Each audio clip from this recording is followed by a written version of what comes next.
Welcome ladies and gents, my name is Curci and this is the review for Mortal Kombat X. I'm not really into fighting games, but I have played them on occasion, and I have to say, I have taken a liking to Mortal Kombat X. Usually fighting games are all about stringing combos together, memorizing complex button combinations to maximize damage to your opponents, while also predicting what your opponent will do next. While this still applies with Mortal Kombat X, it's not nearly as difficult to grasp as say Killer Instinct. Of course, what makes Mortal Kombat X a Mortal Kombat game is how gruesome and graphic it is. For those looking to see every fatality and X-ray move, you won't be disappointed by the many cringe-worthy and disturbing killing moves.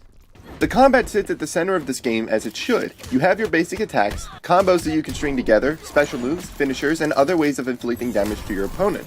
When learning how to play Mortal Kombat, I found it is best to take it in waves. Learn the basic moves and special moves first, then take the time to learn your combos. Before long, I had a general understanding of how to best play the game. At the bottom of the screen is a meter that will fill up the more damage you take. When filled to a certain extent, you can do things like break enemy combos, and when filled up completely, perform an X-ray move. This will cause massive damage to your foe, while also giving you an X-ray look into the damage you are inflicting. And you will be constantly asking yourself how the hell your opponent is still fighting after that. Learning movesets is only part of the game. Each character has 3 different variations. Each variations can change what your fighter is able to do, what moves he or she will have at their disposal. For Scorpion, you can either summon a hellish demon to assist you in battle, use swords, or have the ability to use fire powers. Fully understanding a character demands an understanding of all the variations, and while there is the roster of characters, it feels like the roster is even more extensive with the variations. But this goes both ways. While it is good to understand your tools, it is also helpful knowing the tools that are being used against you. One of Sub-Zero's variations is the ability to create a frozen copy of himself. By touching this copy, you yourself will be frozen, therefore you will need to navigate around it or take it out with ranged attacks. Knowing your opponent is just as important as knowing your own fighter.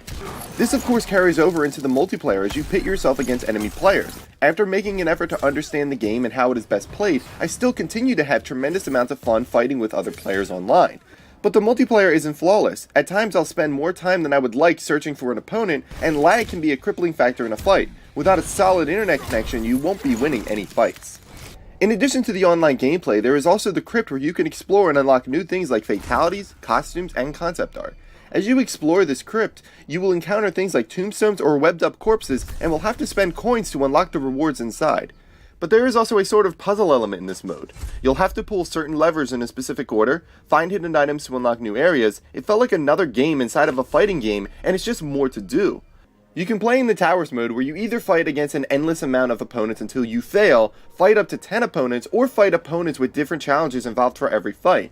There is so much to do in this game, which for me is really nice for a fighting game, and I still haven't even talked about the story mode yet.